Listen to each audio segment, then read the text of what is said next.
really kind of separate from the day to day and go inward, if you will. As we begin to talk about personal development from the standpoint of where you are and where you're trying to go. And I'm thankful that for this particular network, with the Dreammakers Network, we've hosted this call over 12 years. We've been for the past 12 years, since 2012, we've come together, whether it be in person or virtually or conference call, really just to focus on the fact that we know that we are here in this life and there's still more to gain. There's more work to do. But where do we begin? Where do we begin in terms of our goals and our objectives, our dreams, the things that matter to us? Where do we begin? Where do we begin when it's that time where we are focused on the day-to-day work, paying bills, we have our jobs, but at the end of the day, we still have goals. Where do we begin with those goals to even say, I'm going to take one step in the direction of accomplishing something I've always wanted to accomplish? Where do we begin? And for the purposes of this call, we particularly focus on one, sparking that conversation, the beginning of the idea where something that may not have even been on your radar now becomes on your radar, and you feel a certain way about it. You feel as if you may be able to participate and add value or lend yourself what you know and understand to it, and begin the process of creating something that you believe should happen, whether it be to affect other people's lives or to affect you and your family, but something that you believe should exist that doesn't right now. That is the point when we look at how we can truly become agents of change, how we truly can become folks who are making things happen. And I highlight that as kind of a verb, if you will, because these are things that happen when personal development kicks in your mind and spirit. When you begin the process of really asking the things that matter to you, you may not even share it with anybody. No one's probably ever heard of some of these things that are dancing around in your mind as possibilities, things that you are willing to even think about, let alone if you've made the step to start to do it. But some people aren't even willing to even dance with ideas. Some people aren't willing to do it, because if you are willing to even dance with ideas in your mind, then that begins the process of something just may happen. And we have to be honest with ourselves that there are so many people, and maybe it's at certain point in times in your own life, where the self-esteem factor that was going on in your life at that particular time was so depressed that you wouldn't even give yourself the ability to think about ideas that could lift you from where you were at that time. That it was more worth wallowing in the depression than attempting to take a step out of it.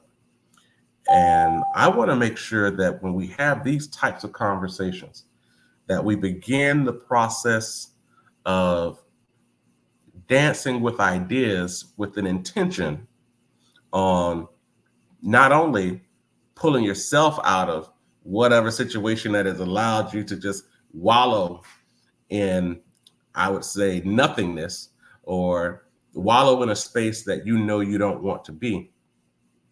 But at the same time, the power of how that can expand, to be able to expand what you've experienced, how it pulled you out of a tough situation, something that was created that added value to your day-to-day, and being willing to communicate that to people who may be where you were before.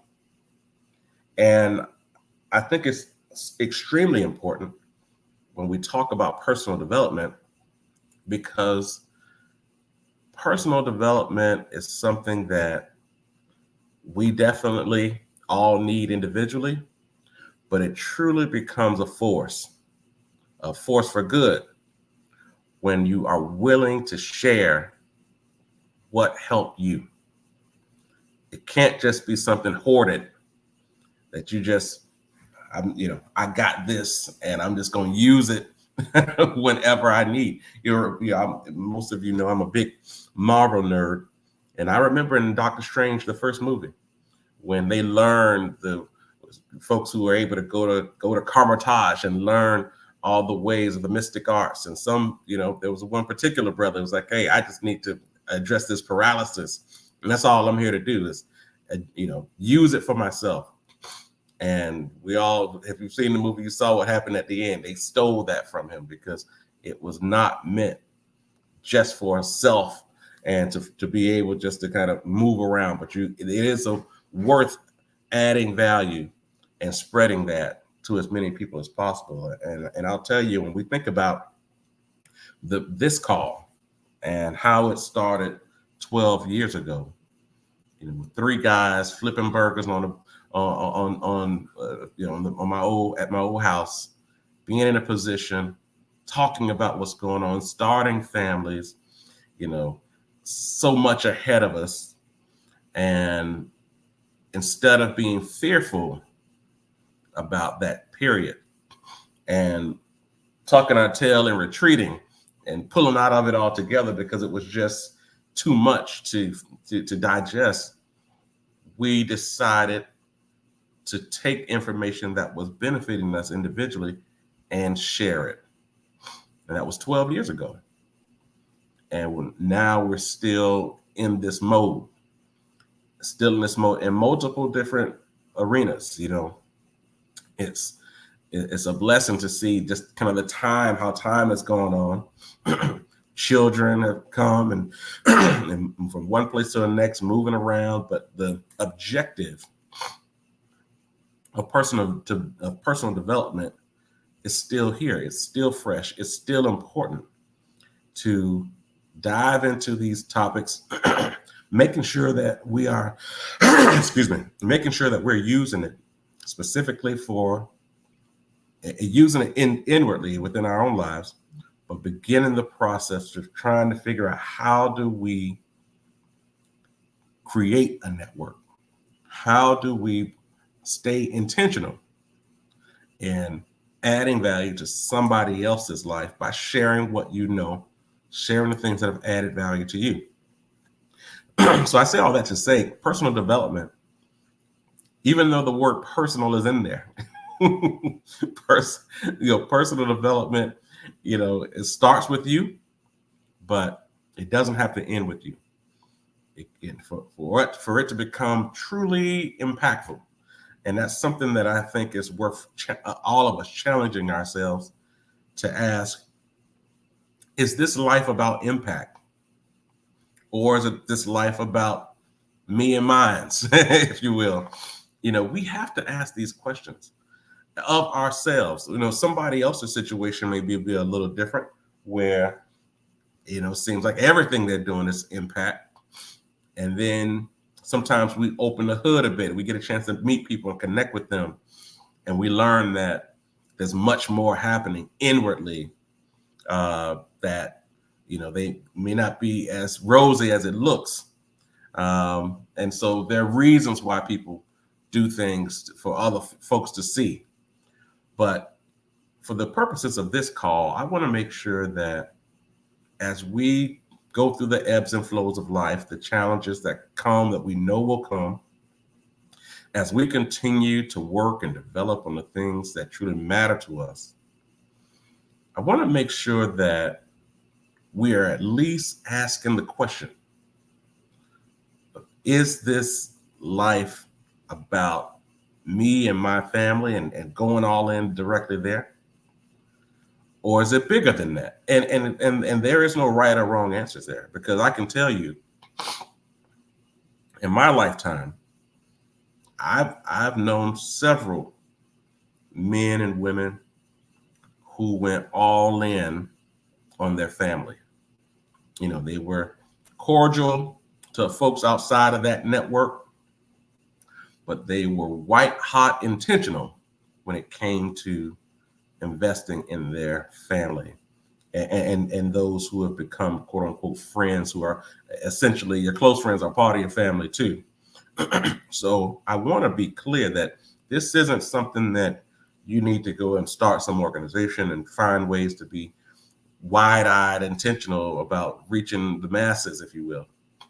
But I do think it's important when we have this conversation on personal development that we do make the decision, or at least decide to understand what it is that we are uniquely here to do. What are we going to do with it? Is it about self? Is it about close friends and family? Is it about a specific area? Is it about the masses? Is it about the next generation? Is it about whatever? But we want to begin the process of taking personal development and have it become something that is not just personal, but it is development in the areas that you are fired up about. That is what when we look at personal development and how we want to see the evolution of it, it starts with you, but it doesn't have to end there. And so I thank all of you for dialing in with us, connecting with us, and for those of you who are seeing us online and will possibly hear this later, we appreciate you taking the time to, hear some information, and then allow it to listen to you.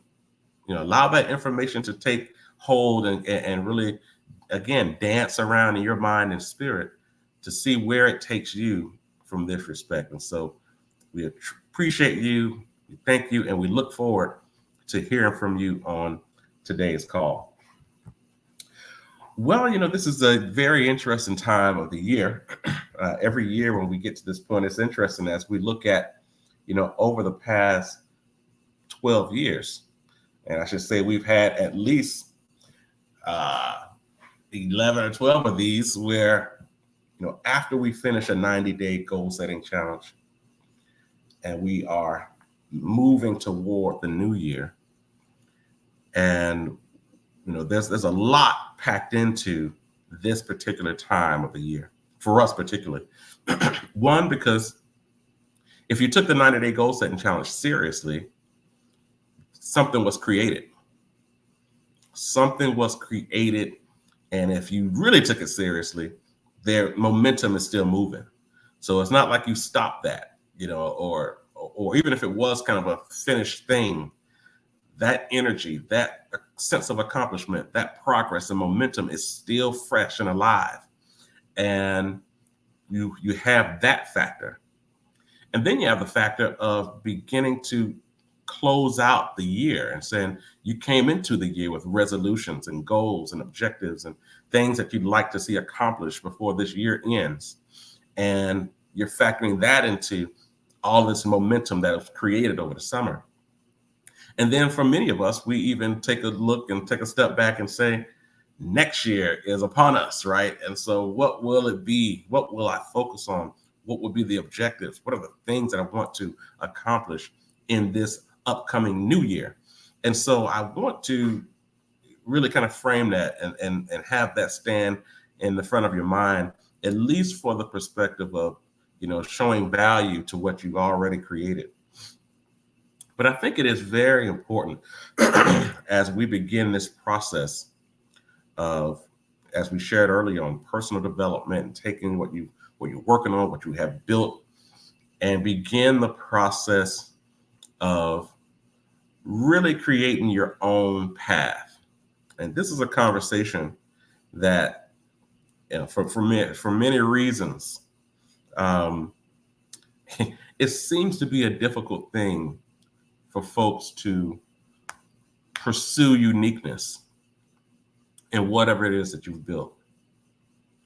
And I think, it's interesting when you're raising, kids and you see the stages of life that they go through. And some, if you have multiple kids, you can see they sometimes with their different personalities may approach things differently.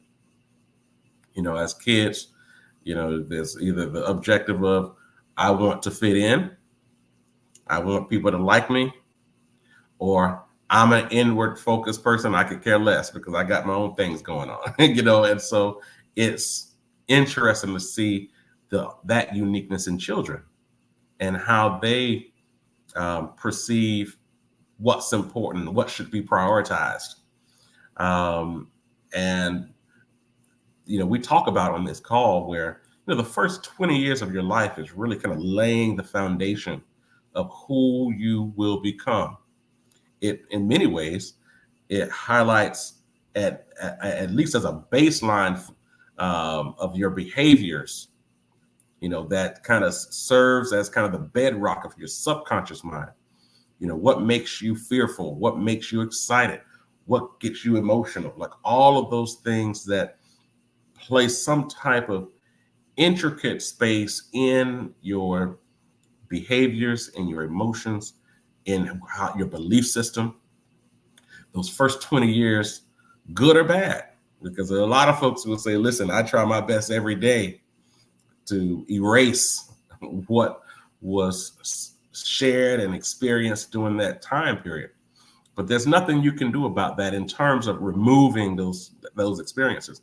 You can do things to kind of deal with them and try your best to, digest and understand who you are today because of that time period. But you can't go back and say, well, I'm going to start that one over and do the age of 6 all over again. That part isn't happening. But we can digest and recognize that time period.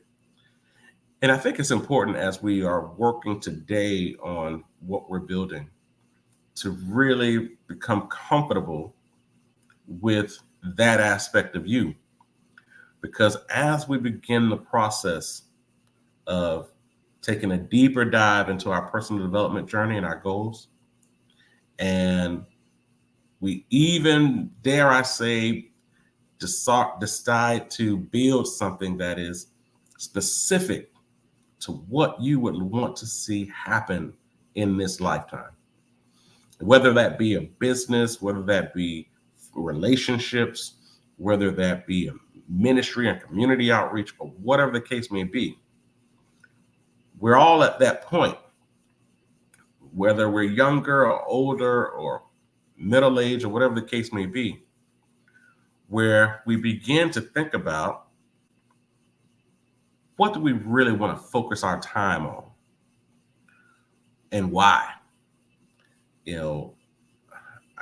I even asked the question, and actually when I sent out the notice yesterday for this particular call, to focus on what's your thing. We think about what is your thing and why. You see certain people who are just so fired up about whatever they have going on in their life, and you're watching them and you're like, man, that person is really fired up about that. The question is, what are you fired up about? What has, either you're already in it and it's proof, people can see you moving. And sometimes people are blessed enough to even have incorporated what they're really passionate about with their profession. It's not always the case. Actually, in most cases, sometimes it's never the case, because folks are always trying to get away from their jobs, if you will. So, but I get a chance to, speak with entrepreneurs and work with entrepreneurs a lot. And, sometimes you have people who built businesses because of their passions. Others saw a great opportunity to leverage some skills that they have and lend it to a particular field and say, let's see what we can build. Is this a pathway to create wealth? So it's always interesting to speak with entrepreneurs to see how did they get there? what led them to that business? Was it passion or profit, right? So, so it's so again, sometimes those worlds come together. And a big part of my job from a consulting perspective is for folks who say, well, it was profits, man, but I would love to get to passion. And we begin the process of building a business that can one day be sold, and then you can use the resources from those profits to invest in passion objectives and things that you know and understand. But I always even ask the question in that process, and this is something that I think is important for all of us to take a step back and think about. As we're beginning to say, I need to spend my time focused in the areas that truly matter to me, not anybody else. We've all, depending on your age, you've probably spent decades pushing somebody else's goals and ideas.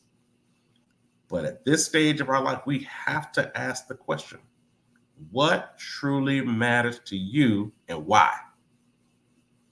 That is an area, that is a question that we all should at some point ask. And even to take it even one step further, as we ask the question, what's my thing? I would even ask the question of, what are you unapologetic about? Regardless of who's around, what are you unapologetic about? And you don't care. You don't care. You're so unapologetic about it. You don't care if somebody's offended. Listen, this is just what it is. And if you hurt, oh, well, you need to get this information and maybe you'll become unhurt. So it's important for us to ask that question. What am I unapologetic about and why? The why is important. The why is extremely important because sometimes, again, depending on who you are, you could find yourself unapologetic about something that you haven't innately created yourself, or it wasn't an idea that you created yourself. Somebody else said you should be unapologetic about this. And you said, you know what? Yeah, that sounds a good thing to do. And you push it and you become that guy or that lady who runs it and never really pull the layers back to see, how do you actually feel about this? It seems it's clear that you understand it and you know how to push this message and this objective or whatever the case may be. But where are you as it relates to this particular issue? And so I think that we should definitely take a step back and begin the process of asking ourselves, what is my thing? And am I unapologetic about it? And why? I even, so interesting how we can, apply a lot of this, from an elementary perspective. So, recently, or this year, at my daughter's middle school, I became the PTA president. And, there's certain things, even when you just show up on school, you show up at the school and you're with the kids and with the administration. And a lot of times folks who know me, I'll wear, statement shirts, something that has something on it that I'm either want people to get the information on. And I asked so I'm picking, what am I going to wear today? What shirt am I going to wear? What am I representing today? And I go through that process and that question, even when, am I going to offend somebody by wearing this shirt? And if I do I care? That's the question. That's where you have to get to this point. Like right now, I'm wearing my daughter's dance team shirt, Fusion Family. Hey, this one passed the smell test. Somebody, whoa. Your daughter goes to what school? I don't like it. Matter of fact, I'm against school altogether. It's like, okay, I'm willing to stand up to that because fundamentally we see this differently, right? And so, whereas I was actually the other day, so after this meeting, I actually have a PTA meeting. I was like, well, you know what? I can, show up and I got a new Kamala Harris shirt. So let me rock that shirt today. That may not, depending on who's sitting at the table, that may not be the best way to, advance the meeting, because people are so divided and have different views on it, right? But again, I realized at that moment, I was like, I'll pass on the Kamala Harris shirt, because though I support it, and I support her administration and everything they're trying to do, am I unapologetic about it? And some people say, yeah, I'm unapologetic. That's what it is. And this is what's happening. And tear down the wall and kick the door down, whatever the case. So we all have to ask that question. I'll show up at any HBCU event with a big Tuskegee shirt on, like, yeah, and what? Booker T kids are here, and unapologetic is that experience. And that's the example of another unapologetic area, and you get to the point. So, how did you get to that point? Why are you unapologetic about it? And I look at it from the standpoint of family, unapologetic about my family, unapologetic about my institution. And then you start pulling and start going and say, okay, what about other things that you're unapologetic about? And that's when things get rocky, right? You have to go through that process. And I will tell you, there are areas of my life that I thought I was unapologetic about. And then when it was time to really, your rubber meets the road, you're like, oh, maybe I'm not. Maybe I'm not as confident about this topic than I thought. Maybe I'm not as confident about this cause than I thought. And so that also is a very important piece as we're beginning to organize our time, our thoughts, our energies to pursue impact, to add value to your personal development experience, and to accomplish the goals that you've set out. We have to face this question of being unapologetic. If it's about the business that you run, and you have a business that you are pushing, and you have goals of wealth management and creating generational wealth, but you're afraid to talk to people about the service or the product that you have,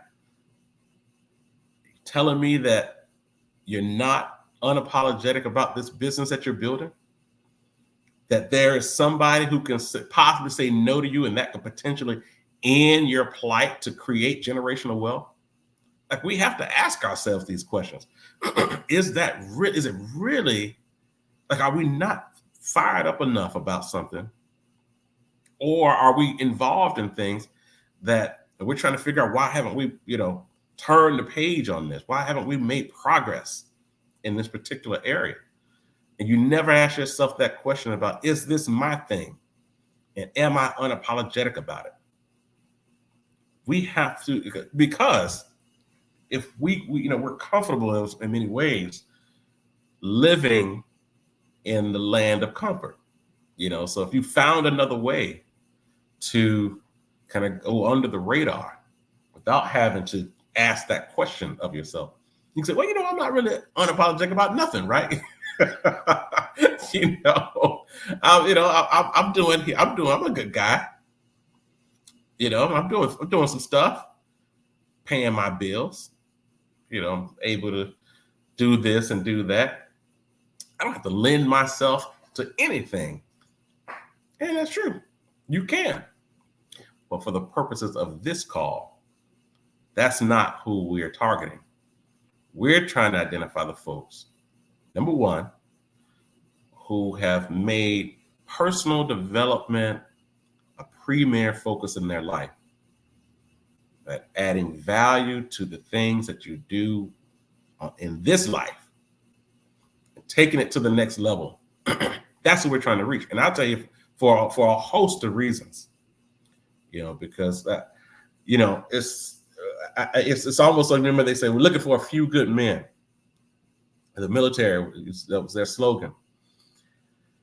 And I'll tell you right now, and this is me being very transparent, you know, I look around today and what's happening just from a social fabric perspective, you know, politics and, you know, even faith and religion all across the board. And there's a lot of followers and not a lot of leaders. Not a lot of leaders with conviction. And the ones who are convicted, we're like, yikes, like this is the crop of leadership that we have in every sector. You know, not just politics, you know, we worried about that and all that. I mean, across the board, where are the true leaders? And if you don't see a lot of really good leaders, that means there's not enough people who have asked that question. What am I unapologetic about? What's my thing? What am I willing to dive into and commit to and get serious about it and build something that could be of true value? And when you just go from city to city and you look around, like who's the leadership in the room? Who's setting the example? Because the example that's being set, like where are the true leaders, not the folks who are masquerading, you know, for gain in one realm or another. And so I look at this from the standpoint of my daughter's generation and her children, and I start thinking about we need more people who are truly willing to dive in on these types of questions. We're not just searching, or should I say seeking, you know, quote unquote, political gain. And when I say political, meaning, you know, the approval of the masses. But people who've said, I get it. You know, this is why I'm focused. This is why I'm building. And are willing to, again, I like the term unapologetic, because once you're there, you're not concerned about, you know, if someone says, well, I disagree, right?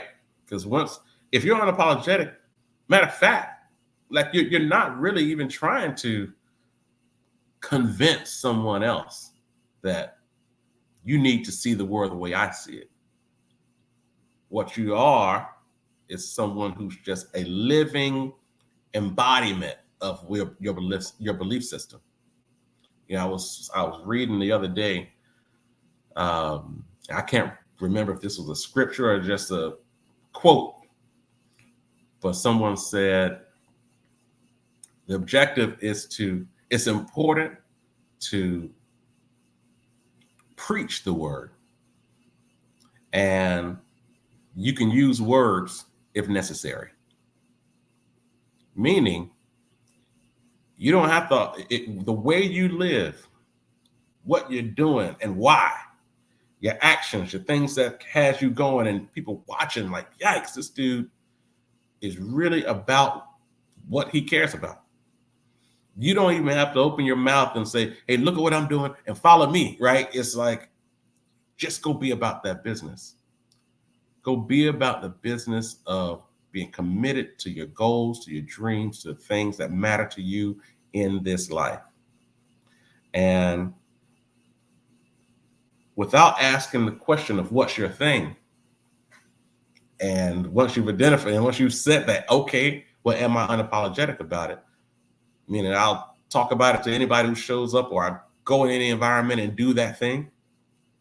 If you're not asking those questions, then you're still kind of living in that comfort zone life. And the thing, I think the challenge that I personally have with the folks who, you know, going to stay on the comfort couch, I just made that up, by the way, you know, is that it's almost as if you think, well, if I leave this quote unquote comfort couch, that I'll never find another. Like that you can't find comfort in the new goal that's dancing around in your mind. That there was a time, we all need to jog our memory back. There was a time when what you have right now was a goal that you had. It was a goal, it was a dream, you know. So we can't, so don't think that just because you've already, I mean, the fact that you've already done this before, you know, so it's not about, you know, waning down or watering down your dreams. It's about knowing that throughout your life, you've created new comfort zones over time because you pursued something, you got it, you got comfortable with it, and then, you know, you found something else, you pursued it, you got it, got comfortable with it. So it is that role. And I think that what we're trying to highlight here is, one, just know that that is the process of personal development and pursuing goals. Is that when you accomplish it, you get there, you say, okay, great, I got that. Let's keep moving. So you begin to create a lifestyle associated with that. But the bigger point that we want to make here today is that as we are setting goals, as we go through this process of personal development, that we begin the process of asking, what's actually my thing? I've proven to myself and others that I can accomplish goals. You give me a goal, I can go out there and accomplish it. So check, I can do that. I've done it. I got proof, right? The real question becomes, am I willing to pursue goals that are uniquely my thing? And you ask that question, say, okay, well, am I unapologetic about this thing that I've just said is my thing? And if the answer is yes, then now you're on the road to impact. Now you're on the road to impact, because it is, I will say this, it is worth taking time to really get to know and answer for yourself, why is this my thing? Why is this thing that I've decided, this road that I've decided to go down, why is it so important to me? That's an important question. It's an important question to ask. It's an important process to go through. We're talking, and I want to be clear about this. We're talking about potentially life, generational changing. These are questions that could change a generation. Definitely the generation of your family.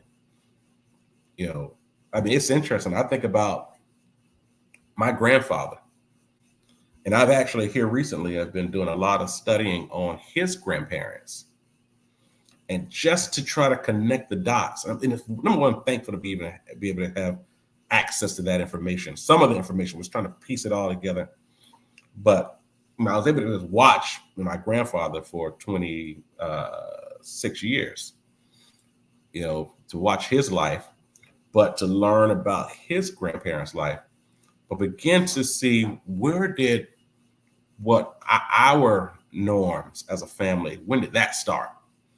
Was it before him? Was it with him? Was it after?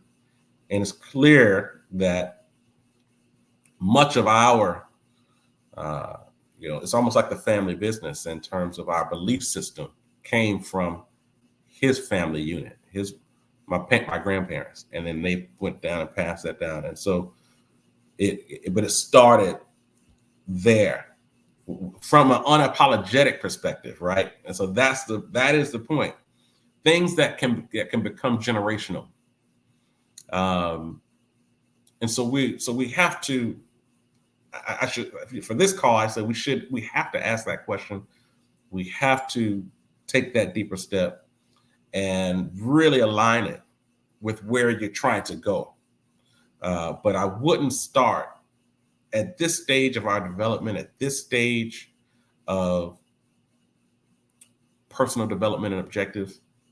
I wouldn't start a new thing without asking this core question of what's my thing? What am I here to do? What's the thing that creates that passion within me? And am I unapologetic about it? And you have to tell you, and listen, You may not know until you test it. I've been in the situations where you get out there and start saying, oh, this is what I'm about. And then somebody really calls you on it. You're like, ooh, okay, I wasn't ready for that one. So then I'm like, okay, all right, maybe I'm not. And you just bow out gracefully, right? So, but this is important. Let's take a second. I know I've dove into that. It's really been at the top of my brain, to be honest with you, here lately. It's really, and it could be the case, on a more personal level, it could be the case, when, we're in this political season, we're building businesses, we're just doing a lot of different things, active in the community, and you just start looking at your time, how you're spending your time. Are you making impact? Is this, who's it helping? Who's it hurting? Right? Because a lot of times as you advance, somebody else is not benefiting from your advancement. So you have to keep your eyes on that. And so that has been questions that I've definitely asked myself, and beginning the process of having these types of conversations with clients and close friends. And it was worth us taking that dive today. But let's take a second to open up the call. Anybody have any questions, comments, experiences, especially when we start talking about the things that you are doing right now. And can you confidently say, yeah, this is my thing. This is my thing. Here's why. Here's why it's my thing. Here's what's happening. Matter of fact, Dees, let me tell you one other thing about it. And say, now we're getting somewhere when there's layers and that you're confident and ready to just dive into. So let's take a second and we'll open the call now. Anybody have any questions, comments about today's topic of, is this your thing? We'll open up the call now.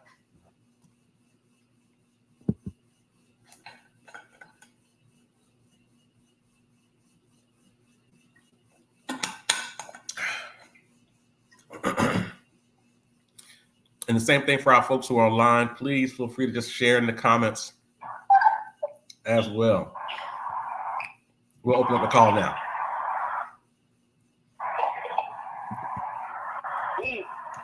My brother Morris, how you feeling, man? How you feeling, man? I'm good. We on it. Sweet. I'm on. Beautiful morning. And then I ask you this question. The car and the Bluetooth is about to kick up. Wait a second, let's see. Okay. Let's see. I know.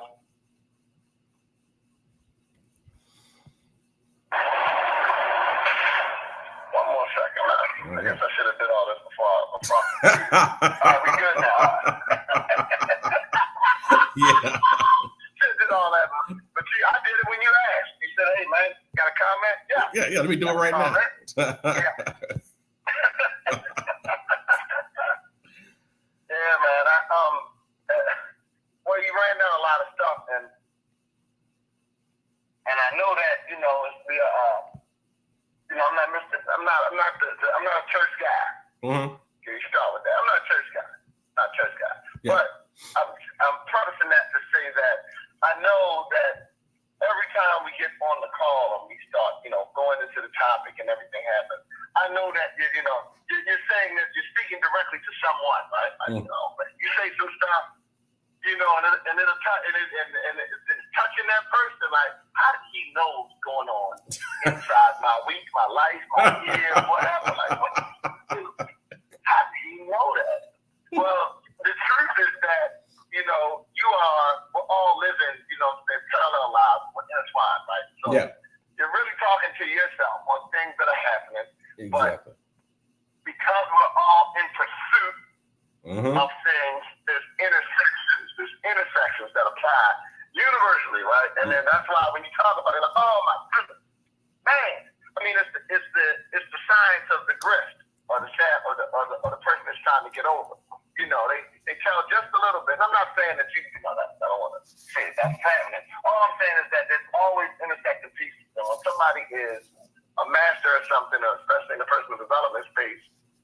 and you discussing it, there'll be intersections. So things that you were saying today, I was like, wow, okay, here we go. You touch the spot. And I knew somebody else was thinking the same thing. Like, here you go, Byron. Yeah. And all that. You know what I'm saying? There you go. Because Byron is on it, and he's talking to himself, and we all need to make adjustments. So yeah, there's always a blessing for that, and I'm excited for that. I'm happy that you're touching, that you every month opt to touch those nerves and to get everybody riled up and excited, and so we can get back out on the path, or get redirected to the path, whatever. So I said that as a preface to a preface to a preface. Yeah. But now we're in the meat and potatoes, and to say that when you're talking about the having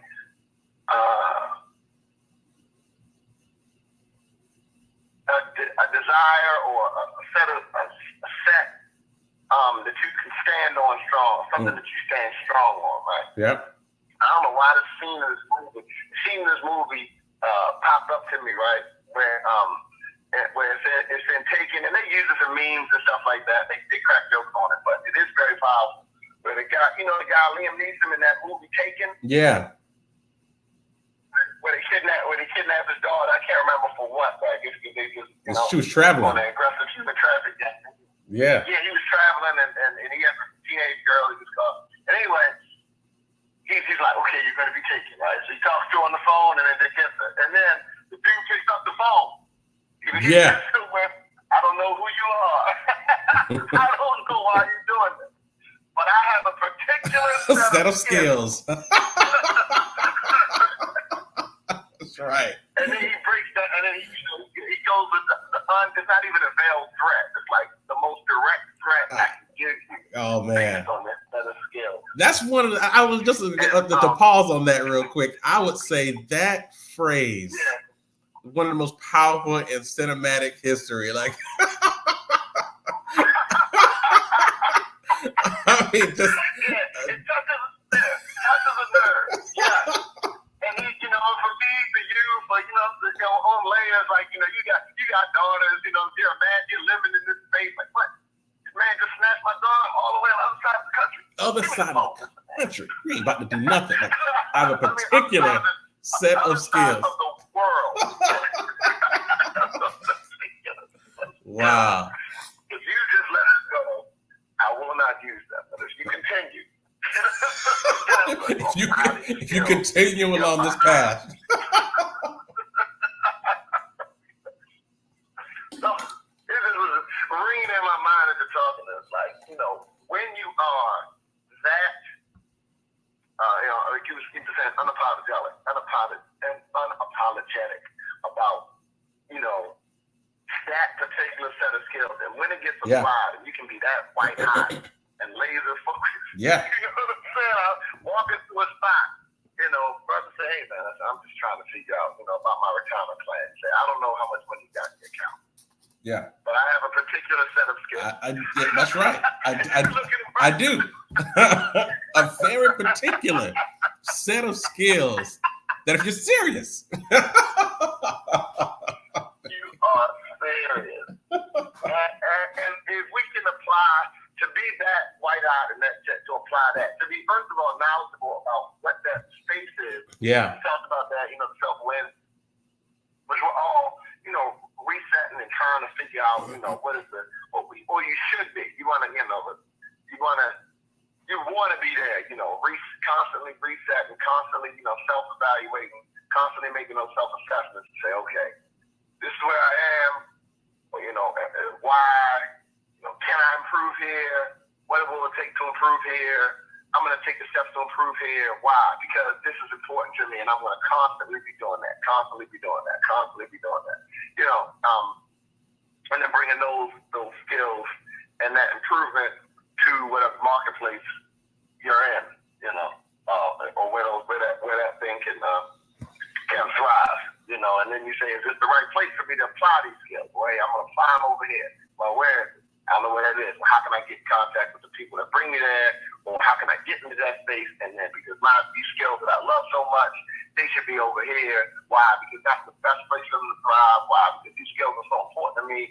And, you know, and then you just live in that why, that reassessment thing, right? Mm-hmm. And I'll say the other side of it and say that the reason why we have discontent around certain things, maybe because those things that you are, you know, I got my air quotes up, good at or important to you, and you have them working on, you know that they may not be utilized in the best way in that environment. You know, in that environment, people, you know, frustration occurs when you are, you know, an excellent, manager to a underperforming director. Mm-hmm. You know what I'm saying? Yeah. Like, come on. You know? Yeah. I'm trying to do this thing. Get out of the way. You're in the way. You know what I'm saying? But you know, so that frustration occurs for those reasons, not for good things. So that's where personal development comes in. You know, the good thing is those frustrations are there because you say, well, okay, I'm frustrated because of what? I see, it's because of this. It's because he's not doing the job right. Maybe. Not really. You want to get him gone? Give you this position? Maybe. Not really.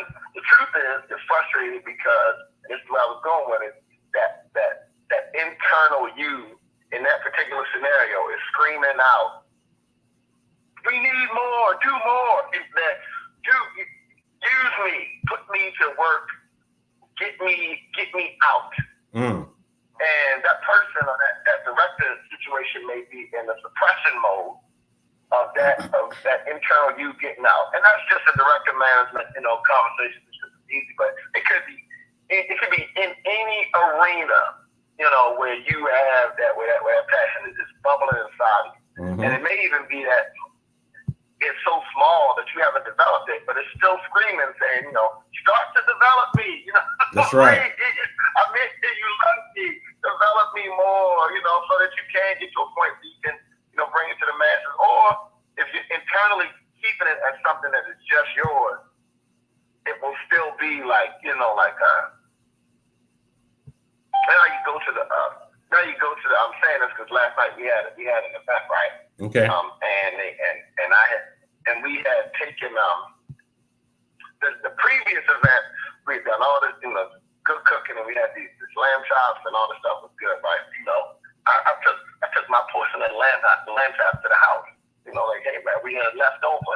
This was going home with me. Now this was not last night, like before last. Yeah. Last night we had an event late. You know, come home. Hit that refrigerator. I said, that's right. Oh, man. I forgot about these. And it was just one day, so they were still good. You know, I pulled them out. And like that feeling of, it's a small thing, but you grabbed it, you know, you're like, wow, it was good. You know, and but that could be, you know, a skill that you forgot about, something that's important to you. That's right. You grab that thing and heat that thing up. Oh man, you sit down and there's nobody around. It's just you. It's 1:30 in the morning. You're like, yeah, this is it, man. You're shaking the whatever spice. You got your little soft hot. You know, it's not sexy. Yeah, it hits the spot, right? It's the spot, and it's yours, and it's something that you really acquire. So I said that to say it could be something small that's like that. Bottom line is that feeling of frustration is existing for a reason. So I'm talking to the other side of it. You know, you talk to the impact side, but like there's still these emotions that you're dealing with every day, so that you can, you know, cultivate whatever it is, and then you go to that impact side with it. But the reason why we're built like this is because, you know, the emotions and the feelings is so that we can navigate, get the internal navigation to find these things that Byron was talking about. So, when you were talking, the whole thing, I had a couple other things, but I think that's the overarching feeling of what you were saying about finding your thing. For me, you know, finding your thing and then cultivating your thing.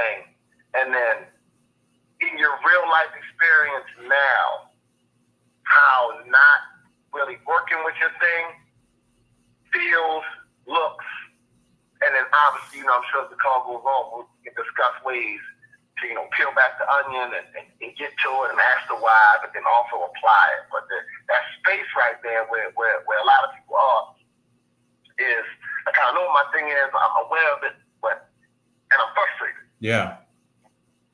Kind of frustrated.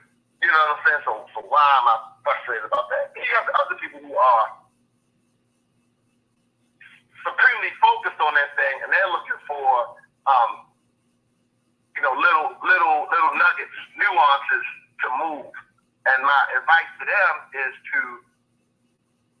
it doesn't make a difference. The strategies are all the same. You're just applying them in different areas. So those people can, they may say, "Oh, I know what the hell I'm doing." All that. I don't know. I don't need to find it. I know it. Yeah. I need a little bit extra so that I can get over the hump and continue. Well, the same technique that gets you to find it, the same technique to get you over the hump. As you question it, work it, meditate on it, and it'll pop up. Oh, I need to do this, and then you just do a little bit of that, and then you get, and then you get that. Sometimes you get a lot bigger gains because obviously you got momentum. The difference between a sale is a sale. Yeah. But the idea of one sale, but it's the difference between me at the bar, somebody walks in at a spot, somebody buys one drink, that's a sale, definitely a sale. Yeah. One drink. Or, somebody is doing overseas and they buy one container, I'm talking about those dock size containers of alcohol. You know what I'm saying? Like, hundreds of thousands of dollars worth of vodka. All right, we purchased the barrels, whatever the hell it comes in. It's still a sale, and the techniques to go around the sale are the same. But sometimes when you have momentum, it means a lot more. But it's still a sale, and those techniques are still the same. You understand what I'm saying? Yeah. That was a little No, I get. Okay. You're in your logistics mode right here. Where you at? Yeah, I've been all over the place. I went see how I combine alcohol and logistics. Those are the two things that have been, Well, you know what? I'm gonna tell you. For the past year, You're touching on something right now, though, and actually, you're familiar with this, but I think it's worth us really highlighting this as we're going through the process of identifying what our thing is, and that follow up of, are we unapologetic? So when we talk about what our thing is, when I say what our thing is, what are we diving our time into and why? There is a part of this that I can't glaze over. And a big part of this is what Napoleon Hill highlights as specialized knowledge. And why specialized knowledge is so important in this topic, because there are a lot of the challenge with having these types of conversations on the surface. And when I say on the surface, meaning just with the average everyday person who isn't focused on personal development, is that when we start talking about specialized knowledge, the first thing they'll think about is the jobs that they've had in the past. It's like, oh, well, I did this job and I had that job and I did this job. But realistically, when we start talking about specialized knowledge, is not always the thing that you did, but it's also things that you've observed, and you've observed it willingly. So it's one thing to say, and that's a big part of how Napoleon Hill talks about specialized knowledge, about personal experiences and observations. So if I work for somebody and I watch, and I got a good example on that. I have a client, when I started working with them, they had 7 employees, and we set up the 401k plan about 10 years ago. And, I just remember looking at this company like, I think this company, they're on their way. I know they got 7 employees, but I'm gonna give you one example how I kind of felt like this company was on their way. There's 7 employees, And usually, and when I was working back in those days and just doing 401k plans, technically this was a startup plan, right? And so it was like, there was, you so, oh, you're not going to make any money on this plan because you're just starting a plan, whatever the case may be. But everybody came. It was 7 employees, but they all had their own money. They all rolled money in. So by the time we set the plan up, it was almost $1 million. Those 7 people. So which meant that each person brought in experience, and they brought their money too, right? And so I said, this company, these 7 people in this business, they're bringing specialized knowledge to scale this thing. That company right now has 320 members, 320 employees. Did $100 million in business last year. $100 million in annual revenue last year. And all because they organized people who had specialized knowledge. And they, emphasis on the word organized, because they could have very well brought those people with specialized knowledge, and they all could have been herding cats and going in a bunch of different directions. But to be able to organize people with specialized knowledge for a singular objective, now you're about to create something beautiful. I had a conversation on Thursday with these different investors who were investors from different walks of life, and they invest in their own certain things, whatever the case. And I met this sister from Atlanta, young sister. I would assume maybe, mid-30s or something like that. She built a business in about 5 years, sold that business to Amazon. And she realized that she wanted to become what she didn't have while she was in business. She wanted to become an investor who would invest in companies like hers. And let's just say, I can't remember, my brain is fuzzy right now, but let's just say she sold that business in like 2018 or something. Since that time, she's raised, outside of the money from her sale, raised $150 million to provide capital to companies like the ones that she built and sold, and particularly looking for people who look like her. When I tell you, it's important to share these examples. We're talking about young people. We're talking about people who have specialized knowledge. We're talking about people who have decided that this is my thing, and I'm unapologetic about it. And I want to go one step further in that conversation, because I'm sitting there listening to the sister, and I'm hearing all these things coming out, unassuming too. Some people they get some success and they try to now look like success and look like a very unassuming sister. So, and then on top of that, so I said, wait a second. So you raise all this money, you stayed committed to the target market, which in the investment and venture capital and private equity world, they're not invested in early stage companies like that. They're looking for somebody who has strong balance sheet, and all these things. How are you still raising money with this target market, right? Basically saying, how are you able to convince institutions to invest in your fund when your target client is somebody with the, unproven balance sheet? And she said something that goes to the heart of what we're talking about right now.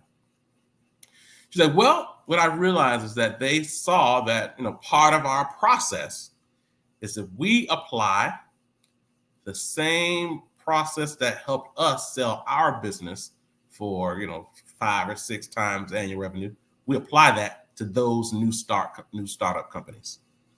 And because of that, they're investing in my specialized knowledge and not so much that unproven balance sheet of companies in our portfolio.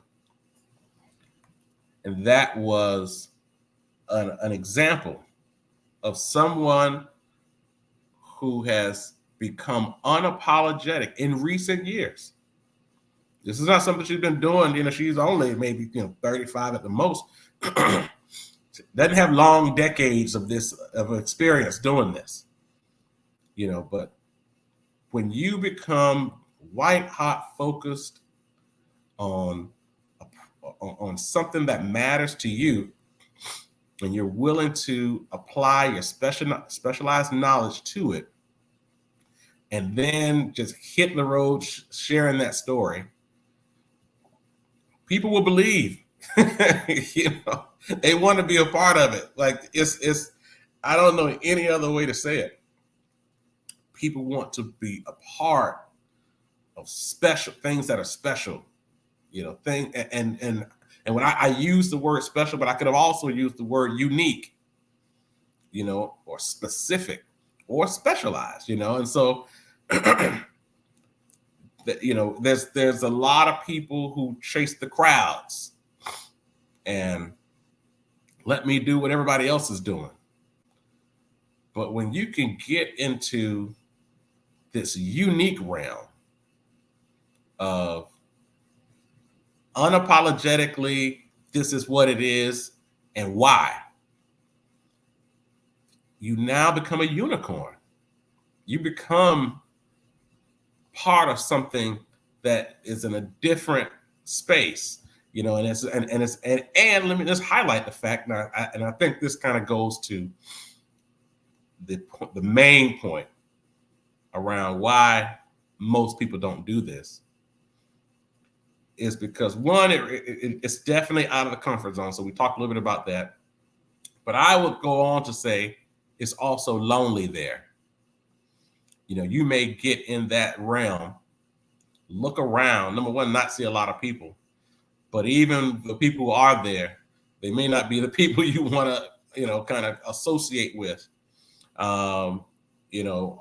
So you end up spending so much of your time trying to build more of an environment, build more of a, invest in all the types of companies like yours, or invest the time into to lift up and bring more people to your world, if you will, because the people say it's lonely at the top. It's lonely in those spaces because a lot of people aren't doing it, and so for the purposes of this call, when we begin to talk about personal development that becomes specific to you and your work and what you're building, that it's important to factor those things in and check yourself, your temperament and your emotions around what you're getting ready to dive into, or as a process to ask yourself, why haven't I done this before?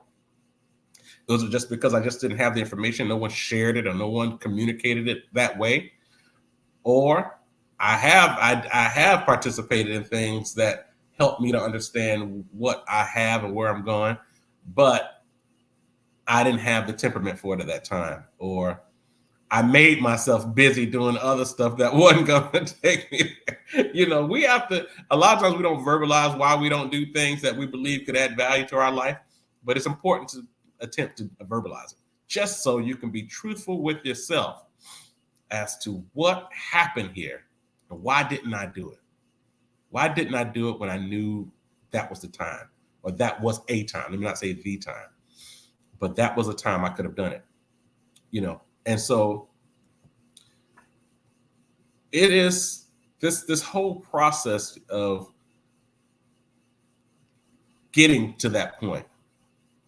I think it's powerful when you have stories and examples,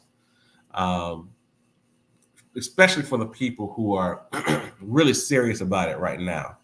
And I think this, when we start thinking about the next step, you know, and the next step is to really go through that, you know, put yourself through a process of becoming unapologetic and just being confident in that. And I would say go on to the next step to say the things that you aren't unapologetic in, but you're finding yourself spending a lot of time in it, that may be a good indication it's time to start pulling back. So you can have enough ready for what you're getting ready to dive into. Because again, and we're talking to people who are really committed about goal setting. That's what this is about. This is not a conversation for the masses. Not everyone willing or ready to pursue the goals that they really want in life. But this is for folks who said, you know what, I'm ready. Like you said, Paz, put me in the game, coach. I'm ready. Like that's where I am right now.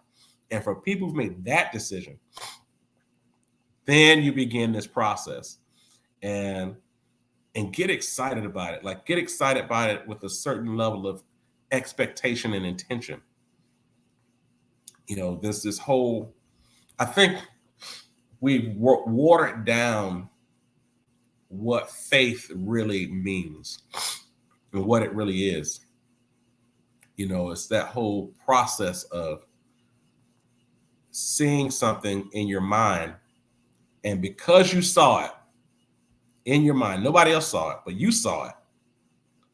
You now, it's not even a process of convincing yourself that it will happen. You saw it in your mind. It is now something that is just waiting for you. So you're just walking toward it. You're just going there. You know, that's faith. And so that's another reason why a lot of people don't like to have, you know, idea sessions or just things that to make the mind see things other than what's real practical right now. Most people live in the practical.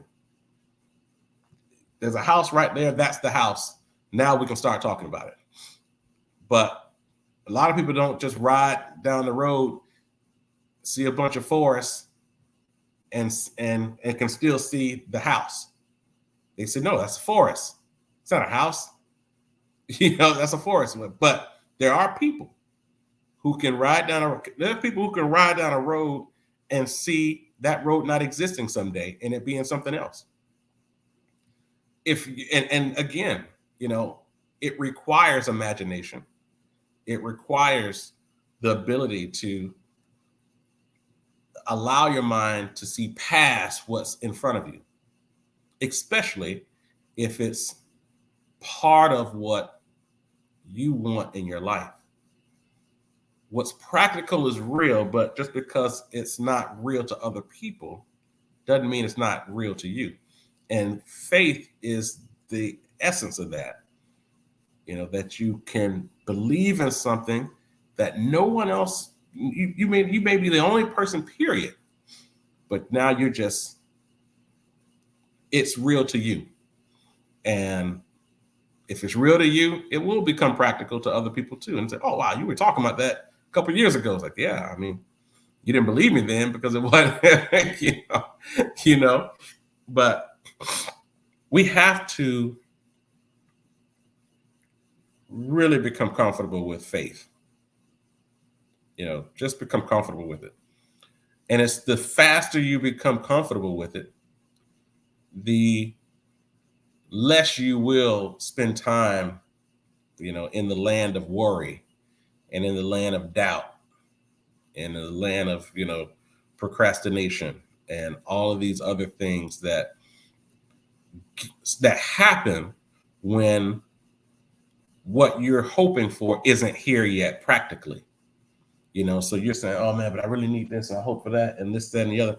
And because it's not here and you haven't really executed your faith yet, now you're just kind of, ooh, all these other things I'm thinking about that's just not, it's now gonna happen. You know, you woke up things that aren't here either, right? Like all the bad things ooh, but if I don't get it now, then this is going to happen and that's going to happen. I'm like, well, you're already going through a process of waking up stuff that's not here yet. You may as well just do it any other way. I mean, you know how to do this. Just do it to work for you. Do it in the way that it works for you. And focus on the things that you truly want and understand why. Build that momentum, and it will work. You know, just what if it doesn't? No, that's not. Don't even let that seep in there. And if you got people around you who say, "What if it doesn't?" You know, when you're in that process, you know, you have to give them some space. It's like, you know, hey, listen, you know, I'm on my faith walk right now. Either you know what that means or you don't.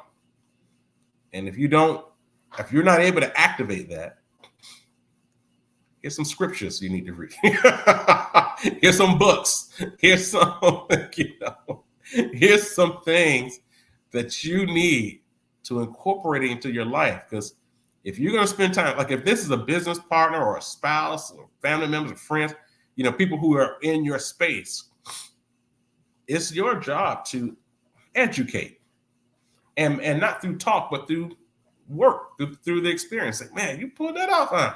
It's like, this is what faith is. You know, it's not just a bunch of talk and scriptures, but it's the experience, it's the walk, it's the doing. You know, and so and so we just have to know that as we're goal setting and pursuing this thing, you know, that's why masterminds are so important. You know, nothing against your family and your close friends, but when it's time to do something, you need to understand, you need to find your mastermind and have those conversations with them. And you have, you know, the other conversations with the other people, right? You know, it's like, you just got it. It's just no hard feelings, right? You know, it's just what it is. And that's the conversation that I want to make sure that we carve out here. But let me stop. Anybody have any questions, comments on this topic? You know, on this topic of what's your thing, and are you unapologetic about it? Are you in it now? Maybe some of you are kind of in that process. Like, listen, I'm in it, and I'm at this phase of it. You know, because it is phases. I mean, there's levels. You know, I'll say one more quick thing here. A couple of weeks ago, I had a reception for one of my clients who had just joined a bank board, and a lot of the people who came were pretty much all of them were, you know, either business owners or investors, or, you know, at some stage of their development in their thing, if you will. But it was clear, it became very clear as that reception went on, that there are levels to this thing. You know, there's things that the person we were celebrating, and he was outlining and talking about. 80% of the people in the room, who are all business owners, all investors, all doing their thing, were sitting there like, okay, that's the next level. Got it. Okay. We all got fancy cars out here. You know, it was one of them kind of events where everybody showed up with their car and it was like all fancy cars. But when we got in the room, it was clear that they were all just sitting there looking like, got it. I'm not there yet. Because, and it's one of those situations. Some people were like, no, I'm good. Good job, brother. You did a good job, but I'm good. I'm not doing that. Or there was others like, yo, sign me up. What do I need to do to go from where I am right now to some of this level of, you know, passive income and things you're experiencing? Because that's what I want. And you could see it. And the good part about, well, I like spending time around like creators or entrepreneurs or even artists, because they, once that feeling happens, once that I got the information. I heard something. It's settled in my spirit. I'm ready to do something. Like, and then just get right into action. Not, well, let me mull it over. Send me some information and let's kind of, let me read it over and stuff. Like, no, he's like, let's get into this, because I believe people who've adopted the process of, or the belief of, there are levels to comfort. Right now, I'm comfortable in this level, but I'm going to be comfortable in that next level too. Like, when it comes, I'm going to be comfortable there, right? So it is important for us to create the full context of where we are, where we're trying to go, how does it affect, what changes need to happen right now, and am I confident? And I shouldn't use the word comfort, but am I prepared for change? So let's take a second, open up the call now. Anybody have any questions, comments, suggestions concerning today's topic? We'll open up the call now.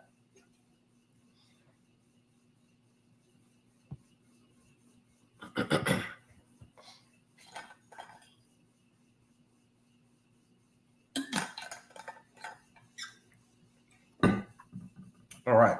I do want to make sure that we highlight some material. And, one of the things that, and I think I shared this with Paz a couple weeks ago, maybe a month ago or so, that, we've hit this 12-year mark. And I think back to, how do we get here? We got here through reading and taking in information and just really being intentional about studying. And I want us to get back to the books, or the information, in terms of, I say the books. I have books right here in front of me right now, but realistically, I'm an Audible guy. So, and what's interesting, back then, 12 years ago, I was much more of an Audible guy than I am now. So back then, I was driving around for work every day and had long drives. And so my drives would be the information, the books, just taking it all in. Now I have to force myself to drive, right? So it's like, I'm more into the books now than I was, 12 years ago. Back then, I didn't have the time to open a book. I would get the books though. That's why I have these books. My rule was, okay, somebody tell me about a good book, I'm getting it on Audible first, and if I really like it, then I'll buy the book and bring it for my personal library. And so there are a lot of books that I have on Audible that I don't actually have at the house because I didn't really like the book, or I didn't think it was worth buying it, right? And but the stuff we have here, it's all good stuff, like, at least from my perspective. But to that point, and going back to Paz's point earlier too, like Paz, like, hey, I'm not a church guy. Like, I am a church guy, right? So it's like a lot of the stuff, the strategy and the approach of taking in information was taught. That stuff I learned that from watching my granddad, watching my dad, watching my mom, watching people around, how they digest information, and whether it be reading the Bible or information that was supporting that, and then how they took that information and then shared it. I take that same approach, just learn behavior. But I think to Paz's point, it is it's almost like the objective of a doctor. It's like you take in information for the purpose of hoping it can reach somebody else. So it is, I may have taken it. It's a great example. I may have read something, and I read it one way, and I can say to myself, "Boy, this is really good information," but I can't share it the same way I read it, because if I share it this way, the novice, the person who just showed up, like we used to talk about it in church from the standpoint, you always have that thing with that one person who showed up to church that day, and they may have never been in your church before ever, but they needed to be in the house of God, right? So, and they got in there, and you're hoping that whatever you say reaches that person. Now, what the truth to that is, it's people who show up in your church every Sunday, but when they leave, they go into a completely different environment. And they show up every day because they need it more than ever. They may look like everybody else in that church, but when they go home, they take all that off, and the reality of what's happening in their life is on them. And so you kind of have to have that kind of communication ready for the people you see every day or every Sunday or whatever the case may be. And and so I say all that to say, for me, I mean, I do kind of have my go-tos, as you know, on the realm of personal development. Like the personal development Bible for me is the Law of Success in 16 Lessons. That is the Bible from personal development perspective. That's where I go. And before I read Purpose-Driven Life, Purpose-Driven Life simplified a lot of stuff for me, to be honest with you. In that road between trying to balance, or I shouldn't use the word balance, but trying to connect scripture with personal development. Prior to that Purpose-Driven Life, I would go back into the Maxwell Leadership Bible and connect it with something powerful that I just read in Purpose and Law of Success in 16 Lessons. But the Purpose-Driven Life just summed it all up, broke it down into 30 days and gave you the scripture plus the personal development plus the actual walk and the practical examples. It just really did that. And so I think it's important for us to have conversations about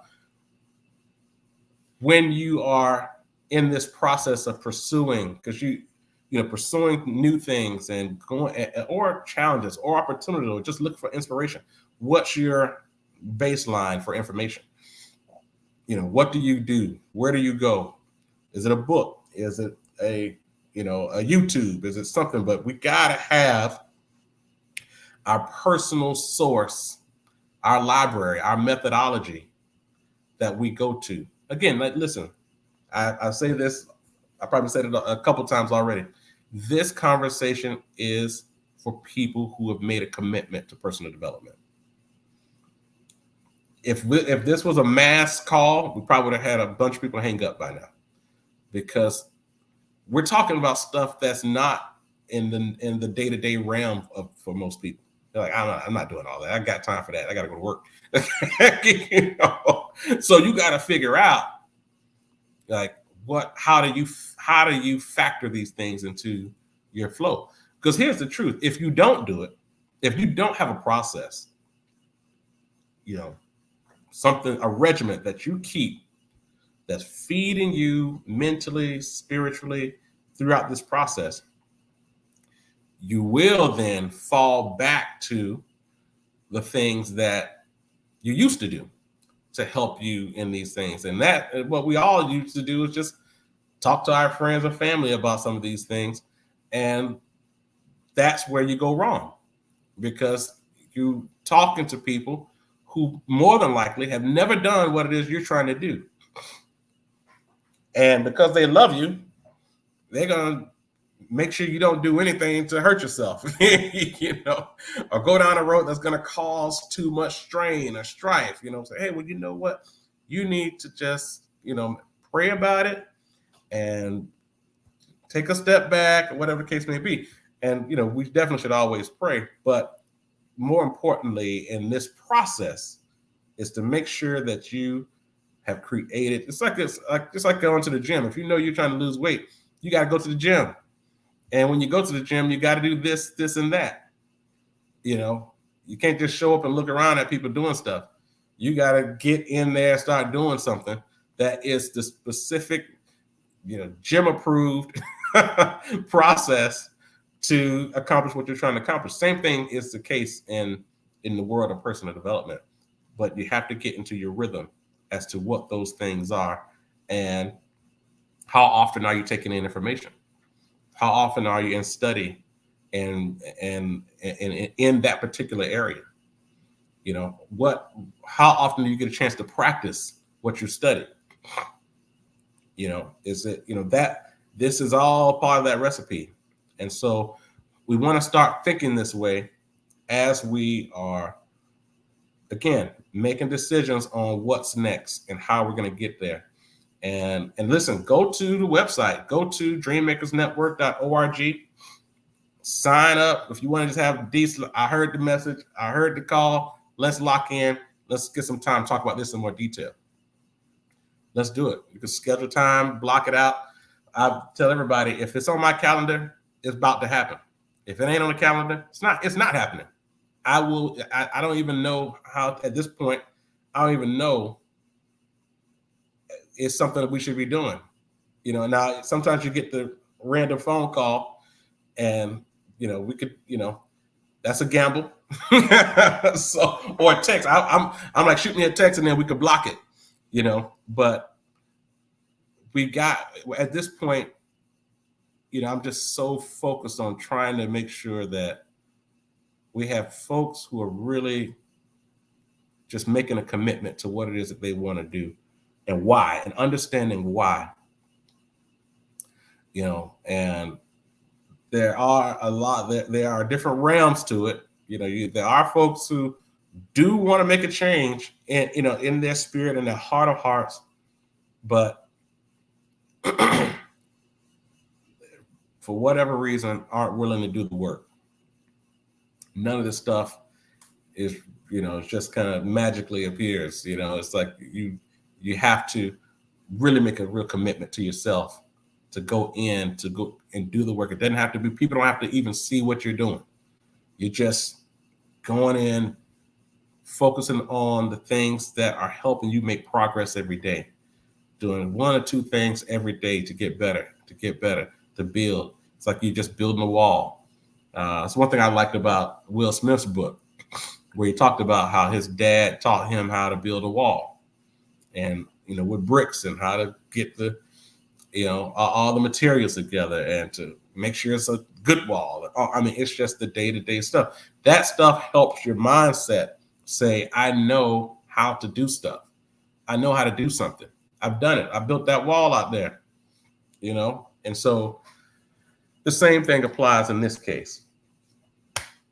All right, let's open up the call. Anybody have any questions, comments? I know I've been going on and on about this, but this has kind of been in my thoughts for a while this week, this month really, leading up to this call, and I wanted to make sure we talked about it in some detail. So we'll open up the call now.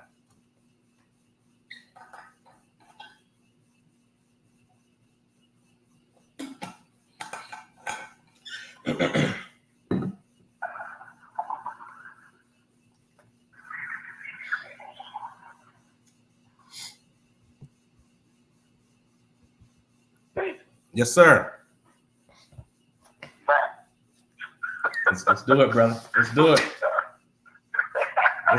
Let's do it. Yeah. All right. So I gotta go back a little bit, but you just hit me with something too that I'm like, that's a good one too. All right. So, but when you were back on, when we were on the faith conversation earlier, right? Mm-hmm. What it took, and living in that space,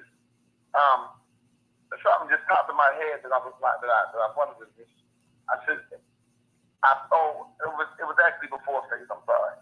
It was imagination. Oh, okay. Imagination. Hey, what's something? Hold on, I'm at the dude to get.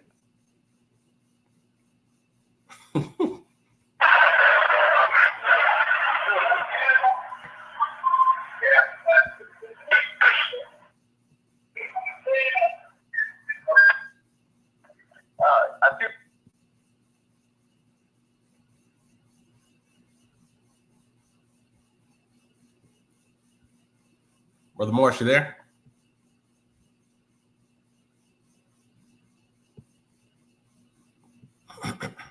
He was there. He was just getting into it, bro. Hold on. I still on there. Brother Morris.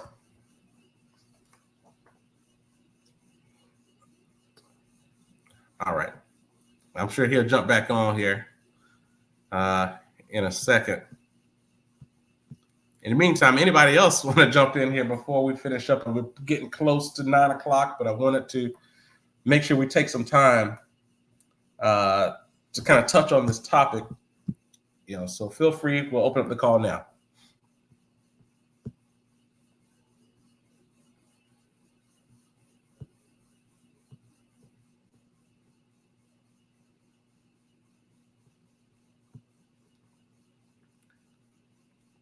All right.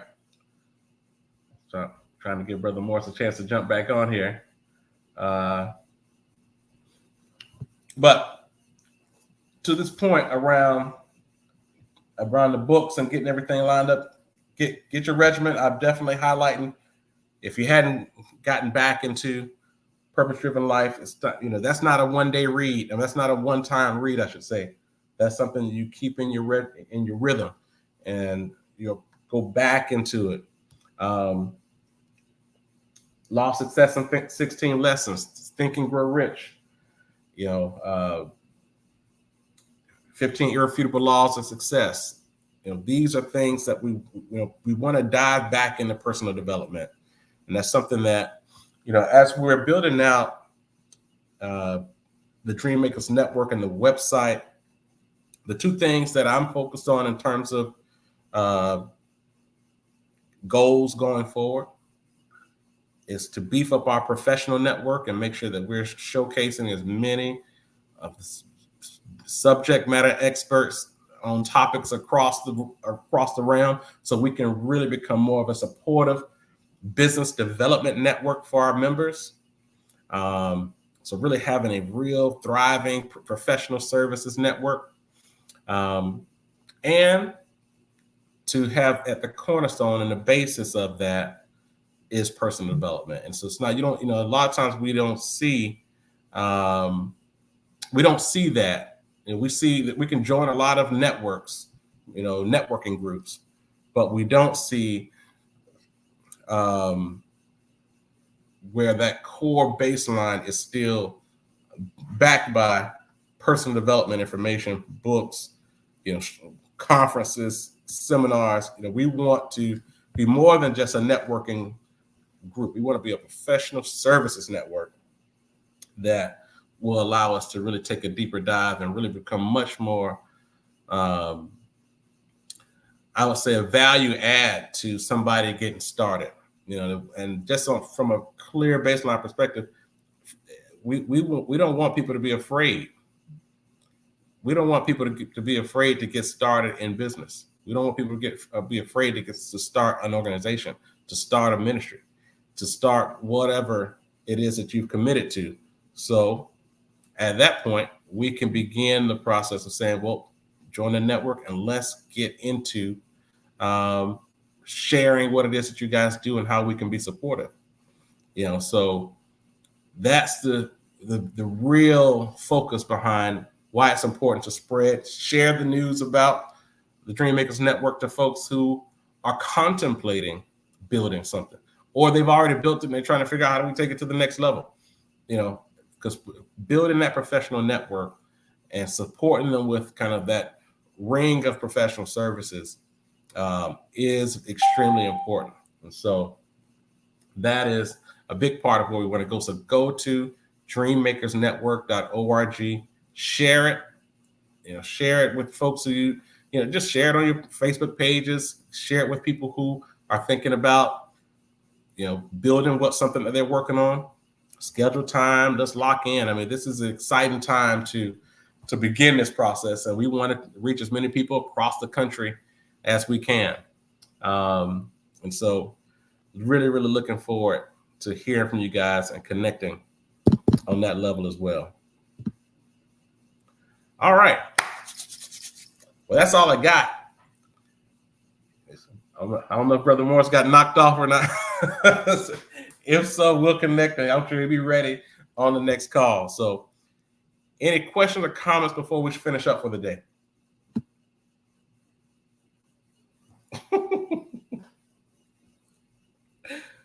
All right. I'm gonna need the link.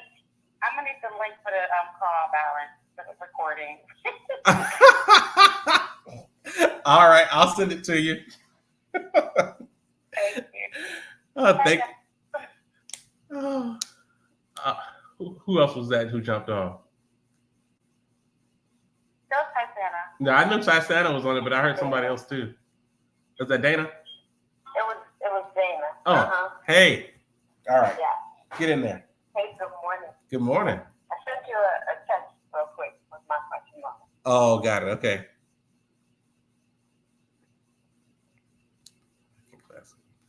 Okay. Yeah. Well, let's dive into that. And definitely about investing and finance and especially in what you're building right now. I mean, I think that, there's this whole approach. One of my favorite, if you look around this office here, people is in business is JP Morgan. But one thing about Morgan, which a lot of people, entrepreneurs, don't do this, but he did. He wanted to make sure that in every aspect of his bank, that there was not a job in that operation that he couldn't do. And that's one way of, running a business. Henry Ford took a completely different approach.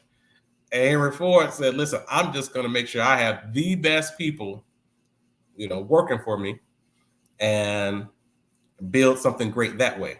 So we all have different strokes for different folks, but I think that as you begin to build out something even more, it's important to, I would say definitely, I would prefer, or I should say recommend class, I guess more of seminars, if you will, versus a degree.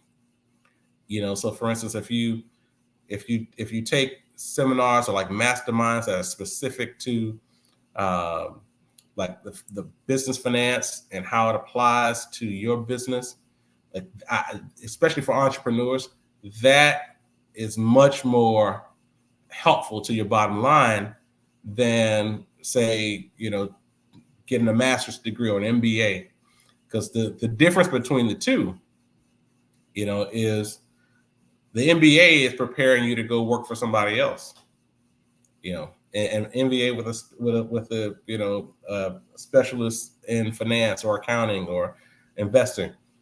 But those mastermind seminars that, you pay a couple $1,000s to attend in some location, and you get, and those trainings and conferences and workshops, you get, not only do you get specific information, but then you also get the like-mindedness of other people who also paid the money to show up, to attend those conferences and go deep in the idea sharing. And I mean, those things are just powerful. And don't be afraid of the cost, because a lot of times it costs a lot of money to be in those certain types of masterminds, but you walk away. I mean, your return on investment is real. We can talk about which ones that are out there that I would recommend. But even if you hear about if someone you trust gives you a recommendation on a conference or something like that, seems like a lot of money, don't be afraid of that. Number one, it's a business write-off, so it's probably well worth the investment, but we can definitely talk about that. But that's the right way to think about it, especially in your case, as you're building and expanding the operations to a different business model, if you will, so it definitely is worth that. If you either don't currently have, that skill set within your current operations on staff, or if you're just saying, I do, but I'd like to know it myself too, and take more of a JP Morgan approach to, running an effective organization. I don't blame you. So I'm all for that too. But I'll definitely connect with you offline on strategizing on that area specifically. All right. Thank you so much. Yep. All right, good people. We're going to shut it down. I actually do was talking about PTA. I have a PTA meeting like right after this. So we're going to shut it down. But I want to make sure that we really take some time, after we hang up today and get into our weekend, but don't push it off, but, to later. But I would say definitely take some time this weekend, today even, to really think about your thing. What is your thing and why? And if you say it's your thing, are you unapologetic? And do you know what that word means? Do you, when you walk into any room and sing the praises on your thing, or where you say, you know what, I'll go in that room, but not that one. And it's important to take yourself through that process to understand why. That helps you gives you the answers, and it helps you fine tune what you believe your thing is. But here's what we don't want. And then we're going to finish up on this. We don't want to go through this life, even if you're blessed with longevity, going through this life without ever identifying this was what my thing was. There was a whole bunch of things to address in this life and try to fix the world and all these things. And, no one person can do all of it. But you can focus on the thing that matters to you and let that be your thing. Let that be it. And you leave a dent in there. You build as deepest hole as you can during your time, and, we all want to be blessed with that longevity. But even if we're not, we can see a hole that was started. And so hopefully, you inspire enough people to finish the work, but we got to get into the realm of what's your thing and unpack those questions for you, get to work on it, and stay in your, this is something worth a mastermind. It's worth creating a mastermind around, people, like-minded folks who are saying, I'm with you on that, and let them give you their why. I'm with you on this, and here's why, and that's because you want to have that team of folks who say, no, I'll push some stuff aside for this. You know what I'm saying? Like that's what you want. I'll move some stuff. I'll get rid of this to do what you're trying to build, because they see themselves in that story too. And that's a good, and that's not a bad deal. A lot of times we talk about, well, what's your thing, and you're creating your thing. It could be the case that somebody else is creating something similar, and it lines up with all the things you're trying to pull together. So that's a blessing. The challenge becomes when somebody sells you on their thing. It has nothing to do with your thing, but you still go over there and do it with them anyway. So, and that's an issue. So that's another topic. Have a great weekend, folks. And we will see you. Hit me up. Go to dreammakersnetwork.org and hit me up. I appreciate you guys. Have a great weekend. Bye-bye.